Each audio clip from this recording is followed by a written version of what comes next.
on the water with me. Come on. Walk on the water with me. You will not fail. No, no. You will not fail. Come on and walk on the water with me. Come on and walk on the water with me. You will not fail. You will not fail.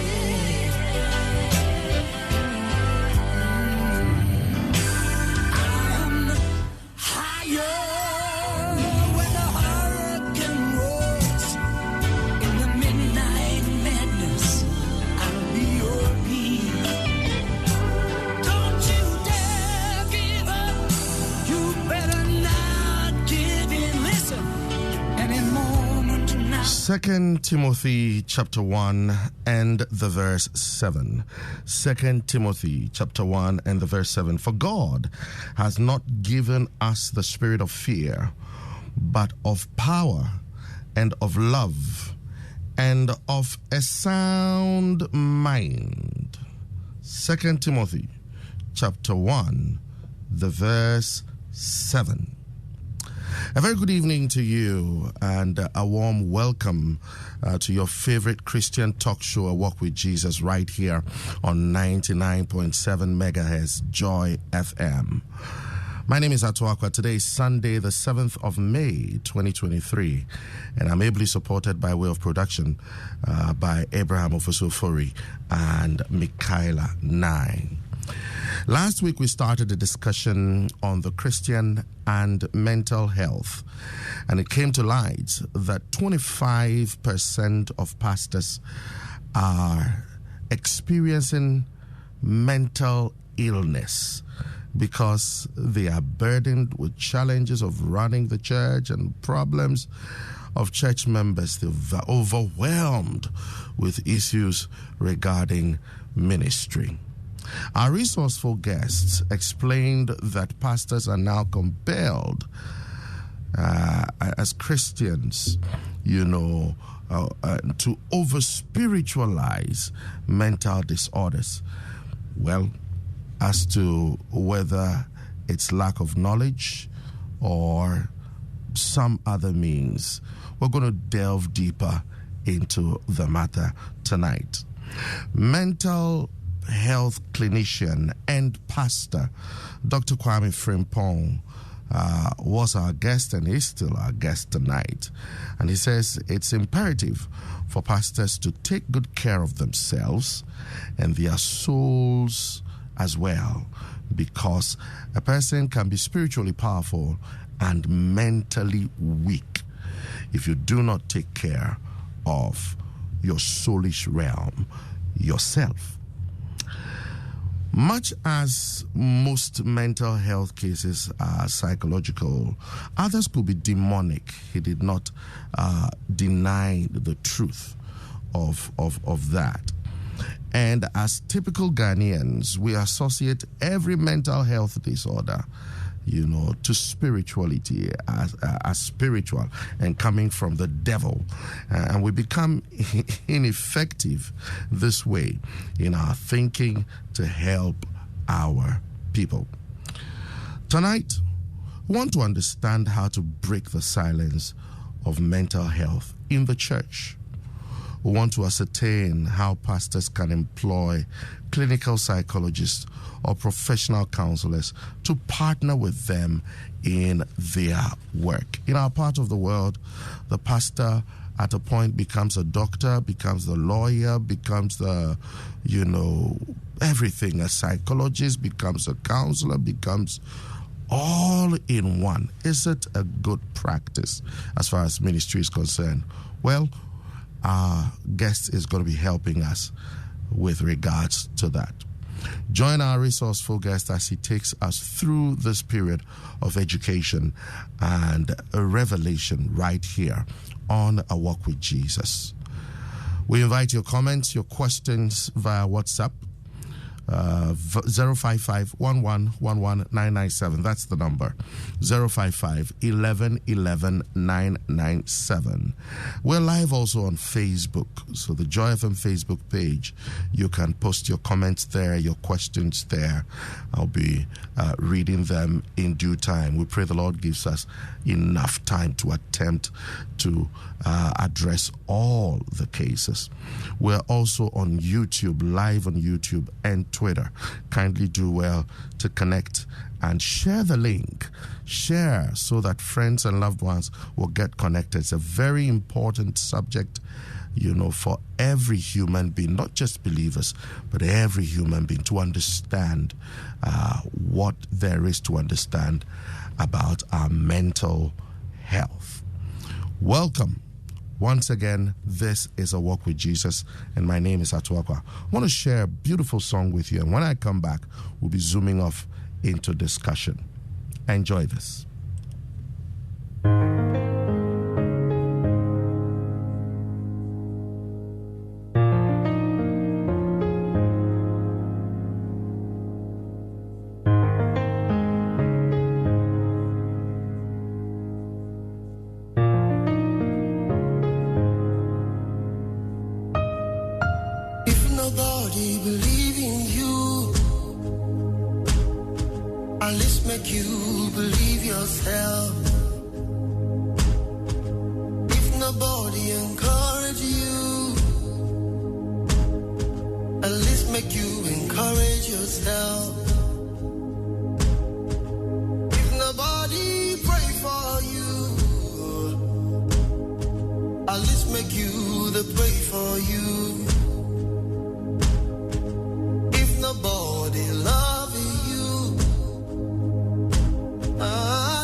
Now you be your best friend. Now you be a prophet. No other person for this world fit take your place. Why you the worry about anything? Believe in God and believe in you. Now you be your best friend. Now you be a prophet. No other person for this world fit take your place. Why you the worry about anything? Believe in God and believe in you. Pull it about you. Pull it about you.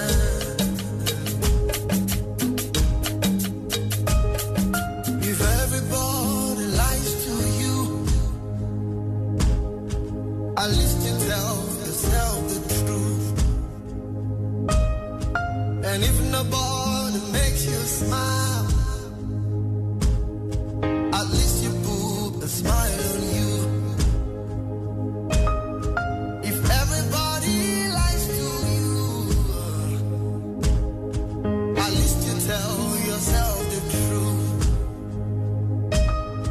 And if nobody makes you smile, at least you put a smile on you. Now you be your best friend. Now you be a prophet.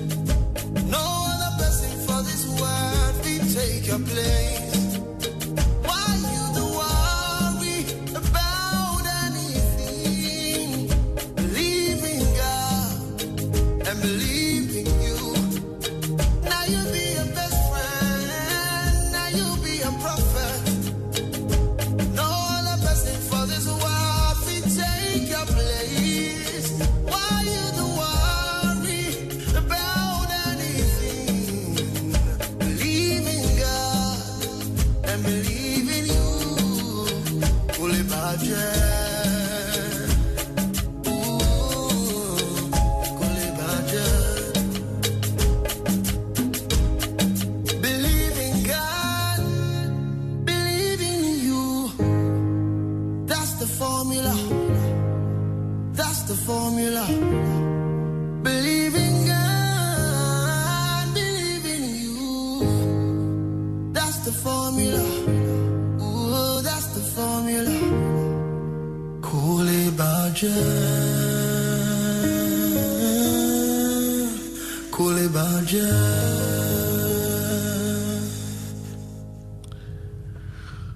minutes after the hour of 9 right here on Joy 99.7 FM. Beautiful song there, Believe in You, coming from the ministry of Eljo Onoja. I'm very sure that you have been inspired by that. We are looking at the subject of breaking the silence of mental health in the church. And my guest tonight, joining us from the United States of America, is Dr. Kwame Frimpong. He's a pastor and holds a PhD in mental health. He's a mental health clinician, so we have him on the line, if I should say on the web, on Zoom, joining us tonight.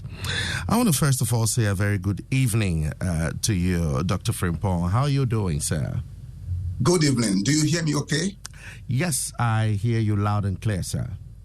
Thank you. Good evening. I know that it's probably 10 o'clock or 11 p.m., but here is 5 p.m. and thank you for having me. It's a little after 9 p.m. here in Ghana.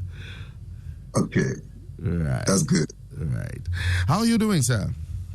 I'm doing great. I'm doing well. I thank God for the grace of God, and I'm wonderful. Thank you. I hope you are. Blessed by grace, sir. Blessed. Right. Amen.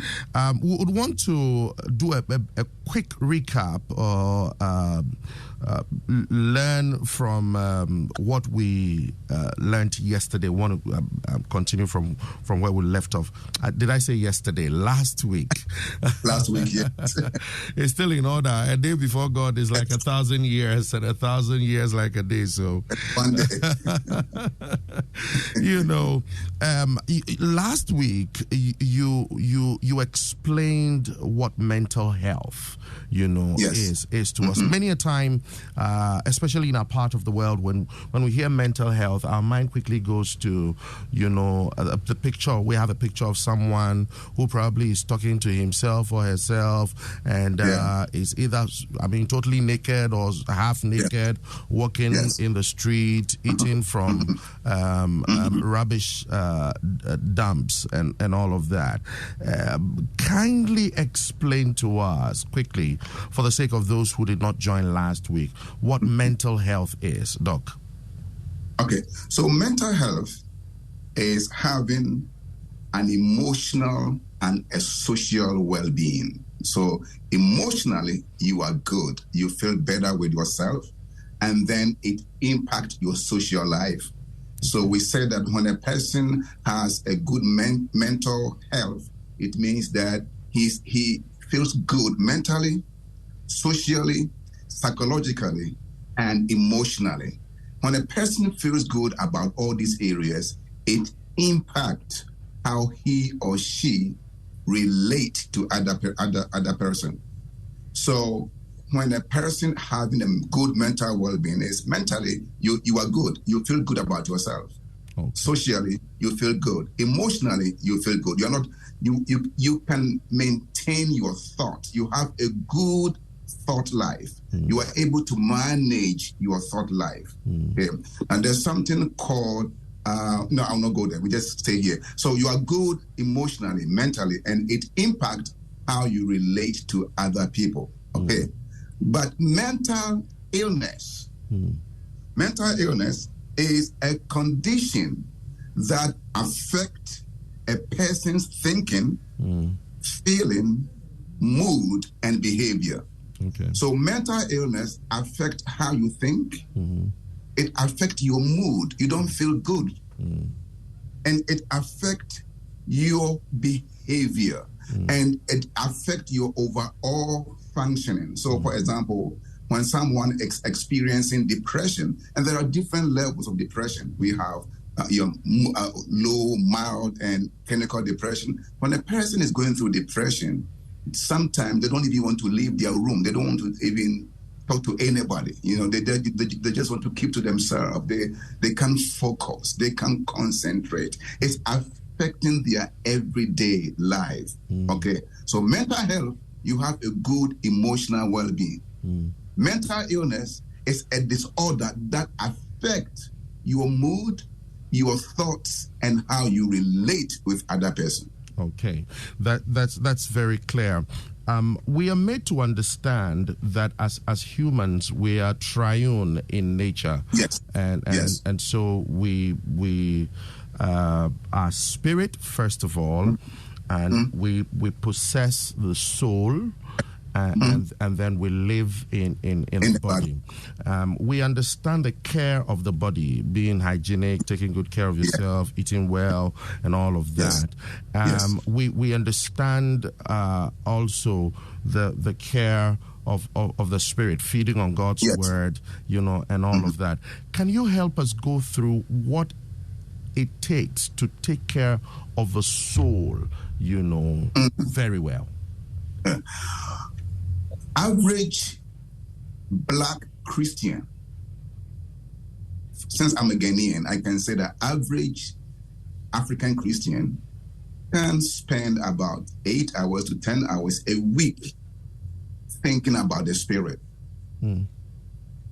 But average African Christian hears a preaching or a teaching about the soul maybe once a year. It means we exert a lot of energy regarding the spirit. The spirit. But we relegate the necessity of the soul to the background. We just just take a back seat. In fact, when I went to Liberty University to study counseling, I first of all enrolled for psychology. But when they sent me the books for psychology, I called them back that I don't want to do psychology because psychology is from the devil. Now, where I heard that from, I don't know. Oh, why? What did you say? I don't know. For some reason, I always thought psychology is the devil until I studied that psychology is the study of behavior, actions, and thought of a human being. But why is it that people hate psychology? Why do Christian people don't want to hear even the word psychology? The psyche is the soul. Psyche simply means soul. Psychology, the study of the soul. But we don't hear that a lot in our lives as Christians. And if it is poor, and I'm a preacher, if it is poor in our pews, in our pulpit, then it is poor in our pews. If we don't hear it a lot in the pulpit, then we cannot even know how to manage it in the pews. Here's what I said. Since I started using iPhone, Apple, I have never gone to Android or Samsung. Why? Because I don't want to keep learning. You go to Samsung, you have to learn it all over again. You cannot manage something you don't understand how it works. Now, because we don't hear so much about the mind, a lot of people don't know how to manage their thinking. We think that somehow you are not your mind. You are not your mind. You have a mind, and you really explain it so well. You are a spirit who has a mind, and you live in the soul. You are not the mind. That means that do not believe or accept anything that your mind tells you, because you are not the mind. I see. And don't let the mind work automatically. Say, here's what happened. What you and I are doing is what we call conscious. What we know, what we touch, what we relate to is conscious. And then the conscious train the subconscious. So automatically, if people don't know how to manage their thinking, they think that anything that comes to my mind, it has to be true.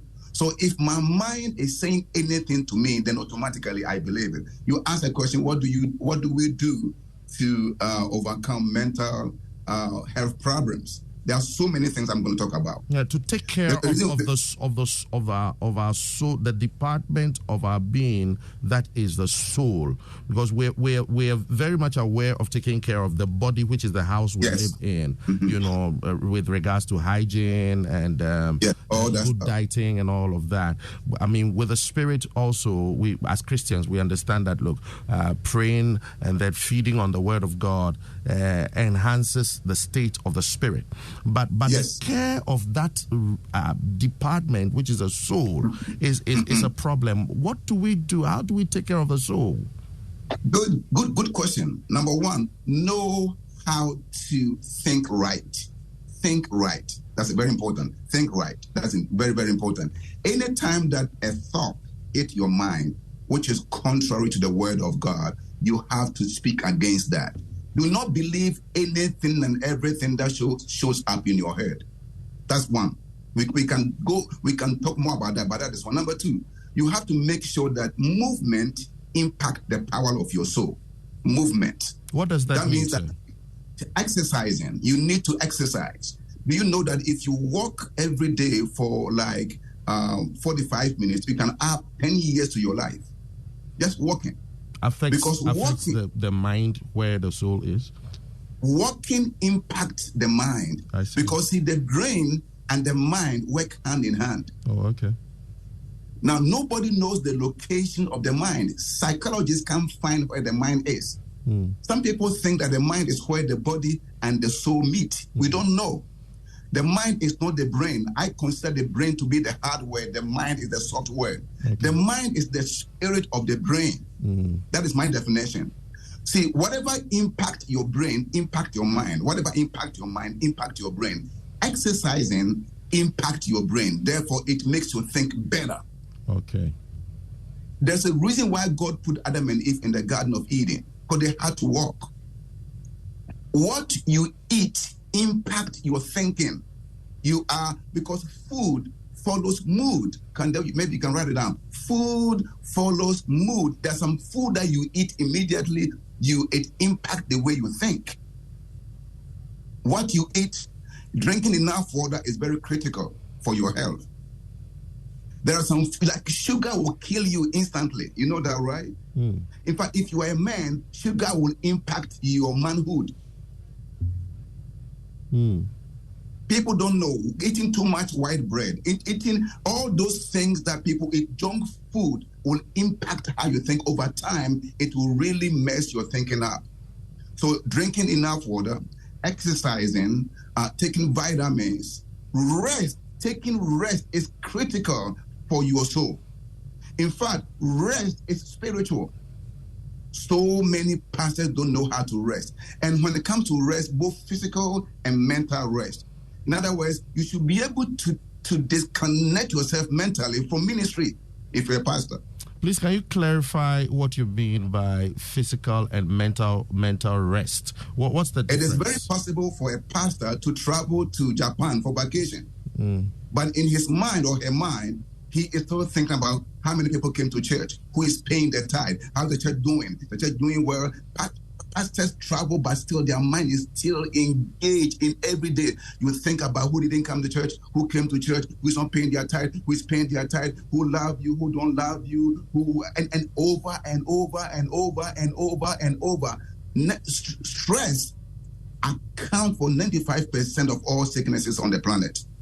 And if a pastor is engaged in stress and you don't ever disconnect, you have troubles.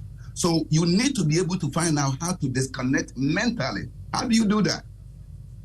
Evaluate, investigate things that you can do to completely disconnect. Let me give a practical example. When you are lifting weight, you see, when you are lifting a heavy weight, you are concentrating so much on the weight and the pressure is having on you. You don't have room to think about something else. That is why lifting weight or exercising really impact your mind, because it will force you to disconnect. If you are playing golf, if you are a golfer and you are playing golf, you want to focus on scoring, so you are able to disconnect from something you've been doing over and over and over and over. So everybody must find something that will help you disconnect. Another practical example is cooking. See, when you are cooking and you are smelling the soup and other things, it really puts you in the presence, what we call mindfulness, ability to stay in the presence. So you have to find something you can do so that every now and then, once in the week, you need several hours to disconnect completely from ministry. You will come back more on fire because you make your mind rest. Let me say this to you. The only time your body heals itself is when the brain comes to a complete rest. Interesting. Here are a few things that people can do to really take exercising, eating right, take care of your thoughts, forgiveness, release people from your heart, release people from your mind. All these things and drinking enough water and the food you eat, lifting weight, take care of yourself. These simple, practical things. Taking mental vacation every now and then. Make sure if it has to be a movie, watch a movie. Anything you can do that you know that will help you disconnect from the everyday things you are doing. Do that. God could have created the whole earth in just a minute. He made one day, and then he goes to take a break. Another takes a break. I don't advocate for taking 2 weeks vacation once every 2 years. I don't advocate. If you can, take one day out of the week and completely come to a stop and rest. It will impact your life. You will live long. You will be more effective and productive if you do that. But if you wait for 2 years and then think 2 weeks can help you overcome all the 2 years, so the 1 year, God did not do it like that. So we need to take mental and physical vacation.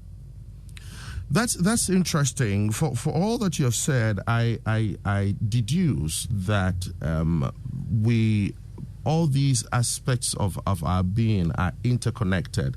Yes. Because you kept mentioning exercise, feed well, and it plays on the mind. It has an impact on the mind. So that stands to reason that good care of the body also has an influence on the mind, which sits in the soul. Is that in the fact, case? That's correct. The body, the soul, and the mind, they all depend on each other. Okay. They really depend on each other. And if you take care of one, it is going to impact how you take care of the other. But one of the problems that we, the Black Christians, African Christians, do is that we think that if I'm doing spiritual practices, automatically they will take care of my soul. Sometimes for example, worship helps the mind. Worship helps the mind. Prayer, to some degree, can help you take care of your mind. But prayer and worship alone do not automatically help you maintain mental health. You need to do practical things that will help you. And so you are so right that when we take care, we call it soul care and self-care. When we begin to take, I didn't know this until I went to school and I studied during my master's. I understood the power of soul care, how to take care of your own. Because if you don't, Paul told Timothy, he says, if you do this, you will save yourself first and then your hearers. So every now and then, we as pastors, as ministers, have to know that if we don't take care of ourselves, we cannot even tell the members that you need to have mental and soul care. So it's critical. What you eat, what you drink, exercising. If you see your bone at times it gets weaker and weaker and weaker. If you don't use it, you lose it. Even with the brain, the same way. The more you exercise, brain gets down from your brain down. If you're not exercising and taking a walk and drinking water and eating vegetables and fruits, and if all you are doing is junk and you don't do these practical things and take care of yourself, mental vacation, it's a matter of time before you realize that your whole temple gets weaker and weaker and weaker and weaker. Doc, the thought of vacation brings to mind, automatically cost. If I have to go on a vacation, take a break. You kept echoing, take a break. Yes. Pastor, yes. Take a break. Christian leader, take a break. Yes. Is it not too expensive? I like I said, you don't have to travel.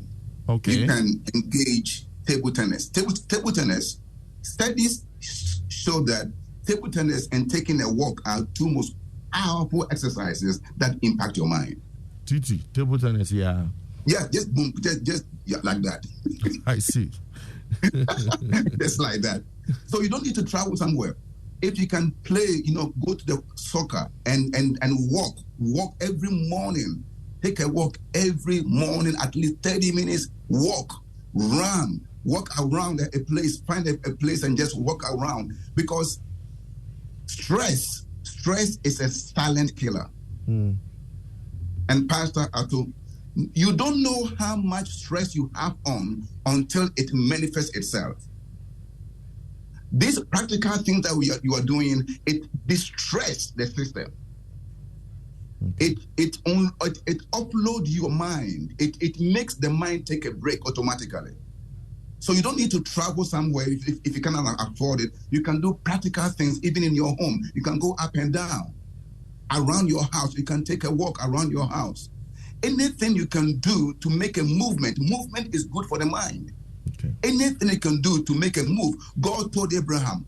Abraham was so depressed, and he was only says, my servant Eliezer. You know what God told him? Say, come out of your house. Why? He needed to look something else. New environment impact your mind, Pastor. So looking at something different, creation. Jesus says, look at the birds of the air and the lilies of the valleys. I tell people 2 things you must do. Get closer to God. Number 1. Number 2, get closer to nature. Nature is powerful. Look at the sea. Go to the village. Look at trees. Look at animals. It really does something. There's something called horse therapy. Sometimes if you put your hand on a horse, it can help you to relax. On a horse? Nature is powerful. Yes, just an animal horse. Do you know that they said that if you really look at lilies of the valleys, it helps your mind think right. The nature is so powerful. Don't just live in the artificial world. Get closer to nature. Walk. Let your feet touch the ground. I see. Look at what God. Yeah. So all these I have mentioned will really. You can't do it all, but do something. You cannot just afford to sit down. Don't do anything. Do something for your mind's sake. Doc, I want us to enter the church, and yes. let's start from the altar. That man there, that woman there behind the pulpit, who is so burdened with the weight of the people he or she has been given to shepherd. Yes. And every now and then is solving an issue, sorting something out, thinking about the flock, interceding, yes. Staying all night, praying for the members, gets to the office, they come in and out, and everybody's and it's like you virtually are a should I say a container that they come and then dump all their negative stuff, yes. and go. It makes the pastor's schedule so busy. Yes, sir. How should the pastor begin to unwind when he has so much on his table? Pastor, last week I said that 25% of pastors are experiencing mental illness, right? Yes, please. I was talking to a big organization. I will never mention the name. They are doing wonderful things here in the U.S. It's a Christian, very fine Christian ministry.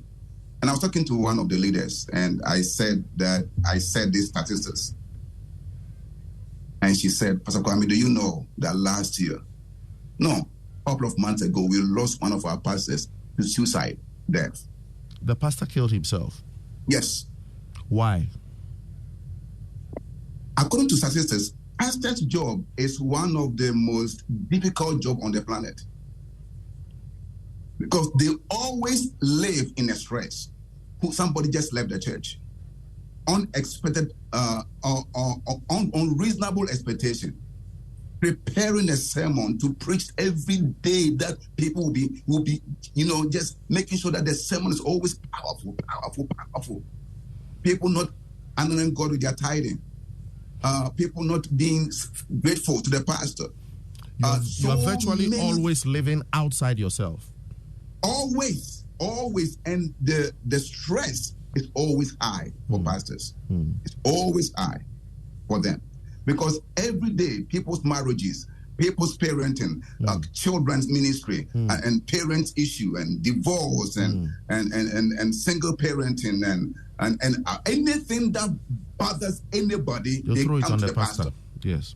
I was talking to one pastor, it's a white pastor, and I was in his office 6 months ago, and then the phone rang, and after he was done, he says it's already 9 o'clock, and this is the third issue I have to deal with, and it's now Monday 9 o'clock. Then he said, Pastor Kwame, I don't know what will happen the rest of the day. It just keeps on and on and on and on and on. And oftentimes, here's where the problem is. There's something called cultural bias, especially black people. Black men don't want to face the fact that they are having mental struggles. There is no research that I have come across. This is on my own reason why men die earlier than women. Excuse me. And I think the reason is that men have difficulty becoming vulnerable to their own emotional well-being. Male pastors have difficulty admitting the way I'm going is not good. Help. It's not good. The way I'm doing this is not good. But oftentimes, African pastors, for example, feel like time away is a waste of time. Yes. But sometimes it looks like the more busy I am, the more spiritual I am. And when you see everybody's busy, they are spiritual. Yes. They don't realize that we need you here for a long time. Your grandkids need you, for goodness sake. Your wife need you. Your husband need you. You can be effective and productive and still live long. Or you can die early. The average lifespan of a man, African man, is 62 years. 62 years. Check the statistics. Why? Especially pastors, because there is no time to take a break. And so pastors, they need to be an awareness. They need to be a mental health awareness. Pastors will have to now begin to say, hey, something is not right with this. Jesus stopped the disciples in the midst of ministry. Then he said, come apart and get some rest. Rest is very spiritual. Very spiritual. Not to take the wind out of your sail. I mean, in a part of the world, when you do that, it to the people, it's as though you don't care. You're thinking of yourself. You get it. How do we make them understand, as pastors? How do we make the members understand that, you know what, you need to give me that space to also rest, so that I can come refreshed and deal with your issues? Because if they call pastor and they don't get through to pastor, everybody's angry because they're trying to get through to pastor and they're not getting to pastor. We have heard this joy, Jesus, others and you, right? So we put you last. Yes. That's what we have heard. Yes. That's a good sermon. That's a powerful, it's a sexy teachings. I like the way you put it. It's a sexy teachings, but it is killing pastors, brother. It's killing pastors. So you can preach that all you want to, but you will die before your time. Really. Paul told Timothy, he says, if you do this, you will save yourself first. Then you save your hearing. If you are in a plane, whenever there's something wrong, they say put the oxygen first on your nose, then you can take up somebody else. Exactly. Watch this. Jethro told Moses, he says, if you do these things, you will live long. Otherwise, you shortcut your life. Right? So we have the Old Testament and the New Testament. It is important that every pastor, if you really want to, and not only that, but teach the church. Mm-hmm. Teach the church. Teach mental health in the church. Jesus taught mental health big time. So it is about time that pastors begin to teach it. Let me give a practical example. There's one church planter in America. I heard this last week. His wife had what we call bipolar disorder. You know what bipolar is, right? Yes, so bipolar is, and the church didn't know that. So one day she told her husband, said, Daddy, I need to let the church know that I have bipolar disorder. The pastor wasn't ready for it because he didn't know how the members will react. See, breaking the silence. But the wife went ahead and shared with the church, hey, church, I am the first lady of this house. And I know they had about 300 somewhere around that members. And then she told them that she has been struggling with mental bipolar disorder, and she goes to counseling, and she's using holistic approach, prayer, fasting, counseling, anything she can think of, she's doing that. And they began to teach mental health in the church. It doubled the membership in 6 months. Really? Then people began to tell their issues. That, hey, really, that means that I am not alone, and what I am dealing with is I'm not going crazy.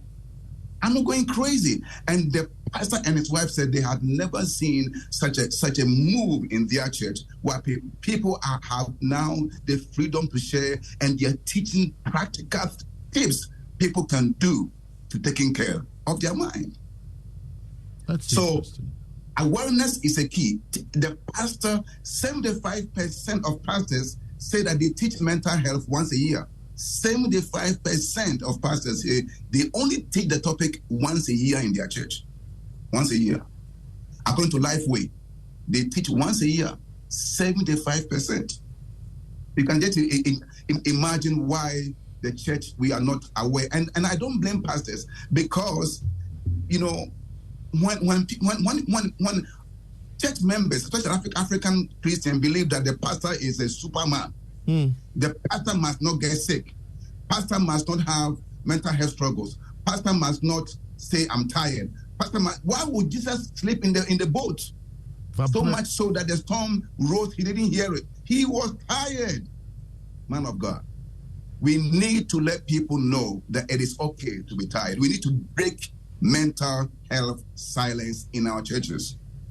Last week you made a profound statement that we've got to learn to add a psychological should I say approach or techniques to our counseling. Much as we deal with the spiritual, we should have the psychological as well, and have that hand in hand in church, which is not common in our part of the world. How practical can we make this happen in today's church? I do think that knowledge is increasing, and even in Ghana, I'm told that the mental health aspect of Ghana is actually growing. They are establishing a whole lot of things in there. So I believe that if you're a pastor, and a professional counselor, invite them to come and address these issues in your church. They can talk about anxiety, just simple, basic things, anxiety, worry, depression. Even if all that they talk about is depression, and let them teach. The more they teach, and then the more they hear that even people who walk with God experience the same problems. It normalize. It normalize you normalize it, because if I know that Moses experienced mental health, if I know that Jeremiah has the womb that he was born with, Jeremiah says, "Has be the womb that gave birth to me." Jeremiah said that. Really, he said that. Jeremiah. Elijah said, became suicidal. I want to die. Moses said, I want to die. So when you hear this, Paul became suicidal. So when members hear that, then they realize, This is normal. Yes, it is a normal. The moment when you think that your issue is very different and you are the only one, average human being can experience 24,000 negative words a day. Can you imagine? Average. When you wake up, thought never cease. It just come and go. It come and go. It come and go. It come and go. It come and go. It come and go.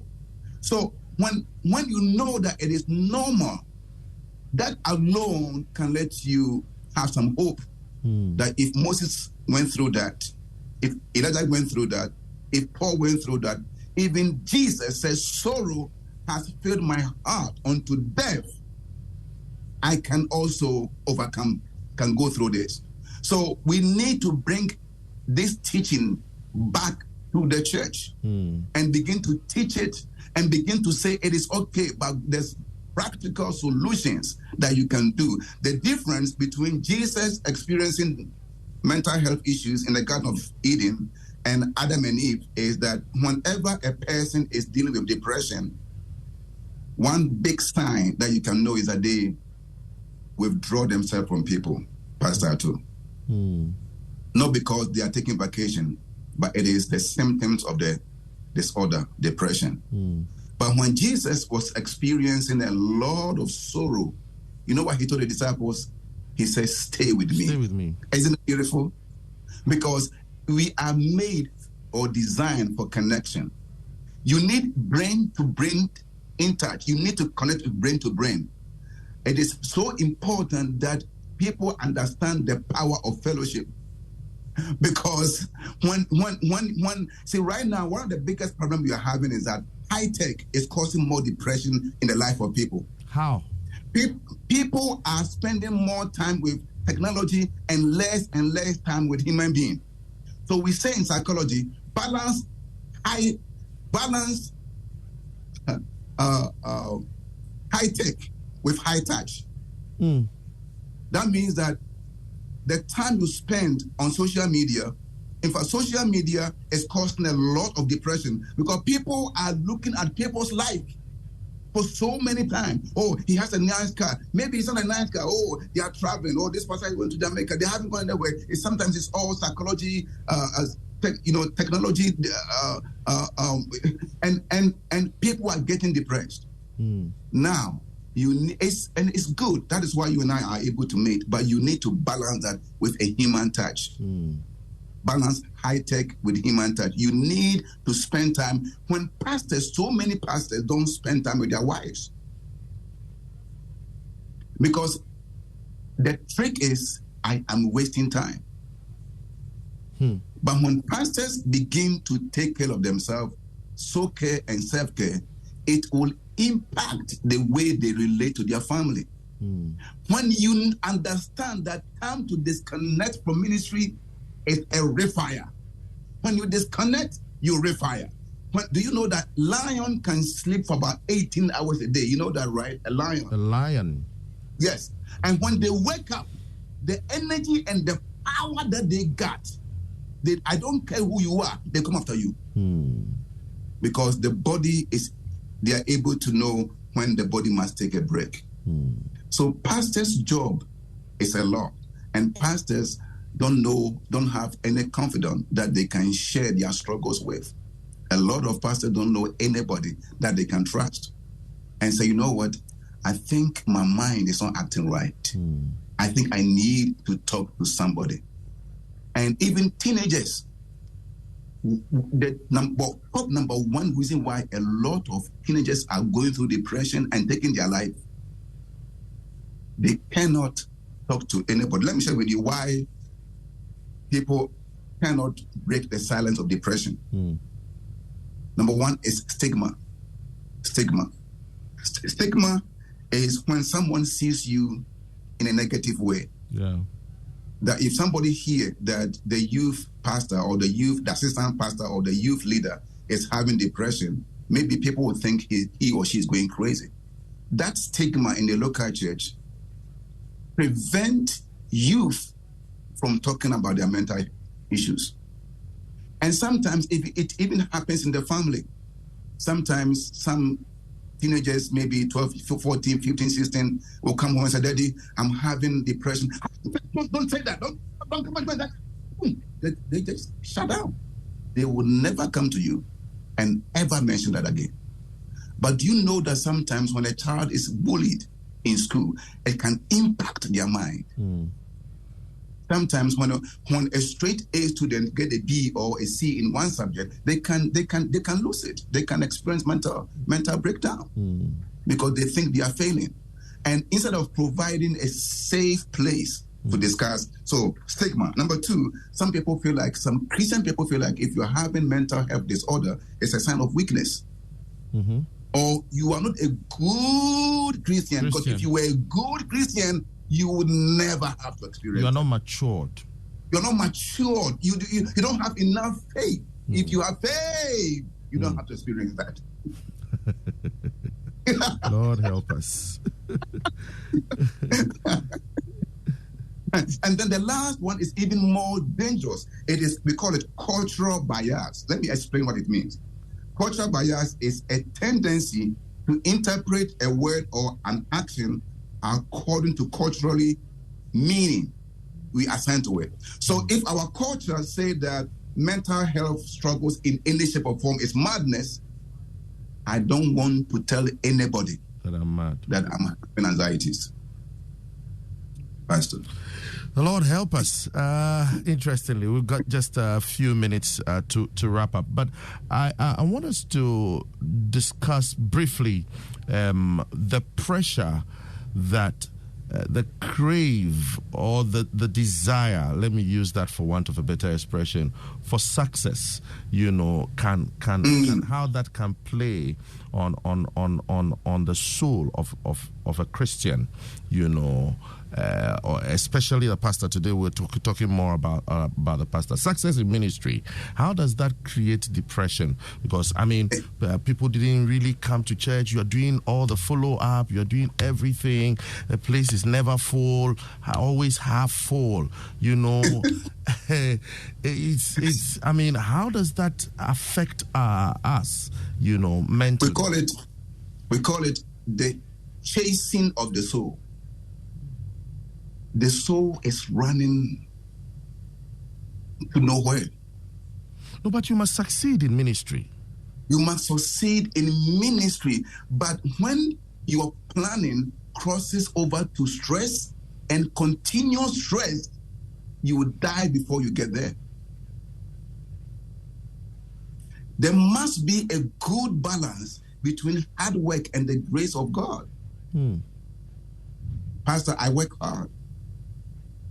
I finished my master's under 2 years. I work hard. Gotten my PhD degree within 3 years, some few months. I work hard. But it is not hard work. You must check you must know your mental and emotional capacity. You have to understand that your own ability to succeed and unnecessary competition. And it is okay to build a house or houses, to buy a car or getting cars. It's okay to get that. But a lot of people are getting material possession at the expense of their soul. That is what Paul meant when he said, for the love of money, many people have entered into foolish circumstances because they are working too much. So you need to work hard, but you always want to balance it very, very well, because your soul, if your soul was a machine, when your body begins to cry, when your body begins to give you voices, it's telling you need to take a break. It is important for us to succeed, to build a mega church, to build a business, to have branches of your business in Kumasi, Accra, Nigeria, Congo, wherever you want to go. But please, if you don't take care of your soul and yourself, somebody else will inherit your blessings, and you will die before the time God planned for your life. Wow. Well, we have just a few minutes. It's amazing how time flies. But Doc, I want you to do two things in this short time.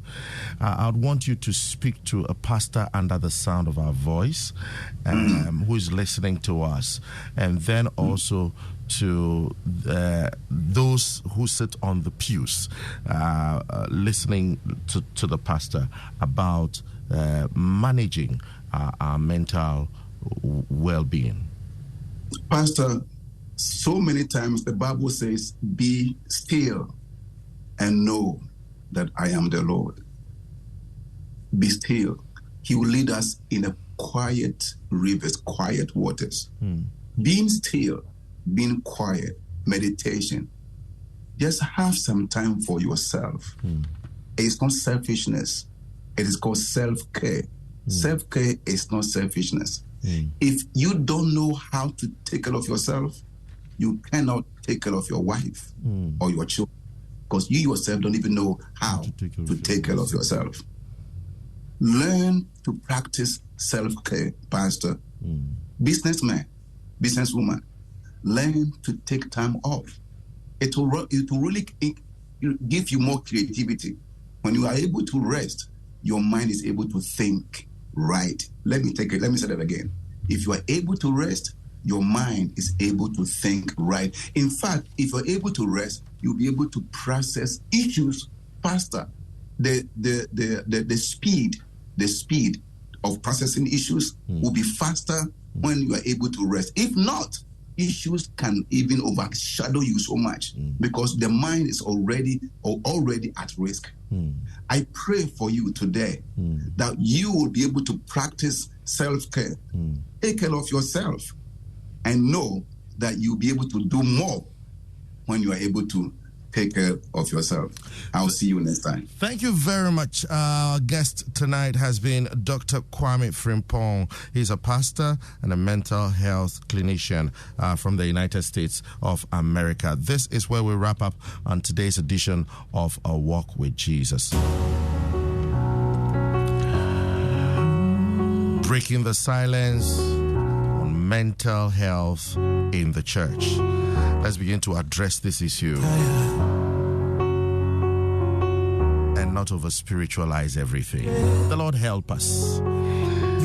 Well, this is where we wrap up in today's edition. My name is Atuakwa. Many thanks to Abraham Ofosofori and Mikhail and I for the production. To you, my cherished listener, the Lord bless you. Uncle Ken is up next. Jazz on Joy. We're going to be treating you to some beautiful tunes right here.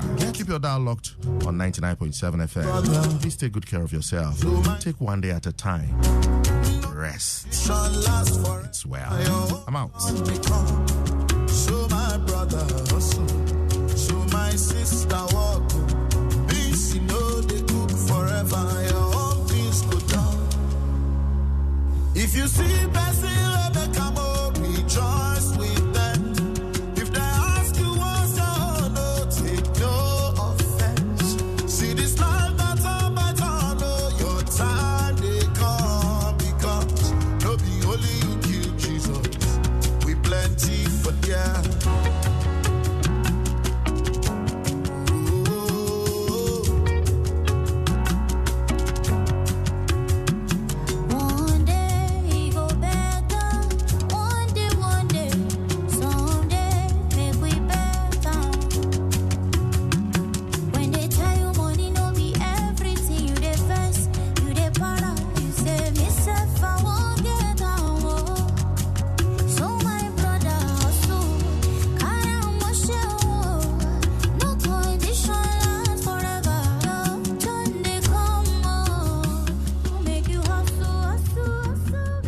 Discerning ear, the spirit of radio, bring lots of cheer in sweet, sweet stereo. Oh boy, boy, oh boy, that must surely be joy. That is great joy, joy. 99.7. That is great joy. Great joy.